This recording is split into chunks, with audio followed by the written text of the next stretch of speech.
Sir இன்னைக்கு வந்து நடத்தினதை பார்க்கும்போது என்ன தெரிஞ்சுன்னா, இந்த சொல்லுவாங்களோ ஒரு டைலாக், அவர் ஒரு ஆள் அடிச்சு பெரிய ஆள் ஆகல, அவர் அடிச்ச எல்லாருமே பெரிய ஆள் தான் அப்படின்ற மாதிரி நீங்க சொன்ன ஒவ்வொரு பாயிண்ட்டுமே வந்து எங்களால் நினைச்சு கூட பார்க்க முடியல. ஒரு 64 இயர்ஸ் கம்பெனியை வந்து எங்களால் ஒரு ½ அன் ஹவர்ல உங்களால் சொல்லி கொடுக்க முடியும்னா, இன்னும் என்னால் அதுலேருந்து வெளியே வர முடியல.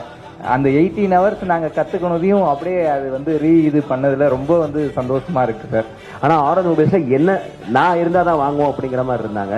ஆனால் இப்போ நான் இல்லாமல் நிறையா விஷயங்கள் ஸ்டாஃப்ஸை கோஆர்டினேட் பண்ணிட்டு இப்போ 30% டீக்ரோத்தில் தான் இருக்குது. இப்போ நான் இல்லாமல் ஸ்டாஃப்ஸ் அட்டன் பண்ணுறது. ஆனால் I'm okay with it. And இந்த விஷயம் வந்து மாறும் அப்படிங்கிறதுல வந்து நான் ஒரு கான்ஃபிடென்ட்டாக இருக்கேன். ஃபுல்லாகவே ப்ரிப்பேர் பண்ணிட்டேன். ஒவ்வொரு ப்ராசஸையும் வந்து இவ்வளோ ப்ராசஸ் இருக்கு. நான் கிட்டத்தட்ட 96 ப்ராசஸ் வந்து ஒரு ஸ்டாஃப் ரெடி பண்ணி கொடுத்தாங்க. மொத்தம் அவ்வளோ ப்ராசஸ் வச்சுருக்கோம் அப்படின்னு சொல்லி அதை வந்து ஸ்ட்ரீம்லைன் பண்ணி அடுத்தடுத்து இம்ப்ரூவ் பண்ணிக்கிட்டே இருக்கேன்.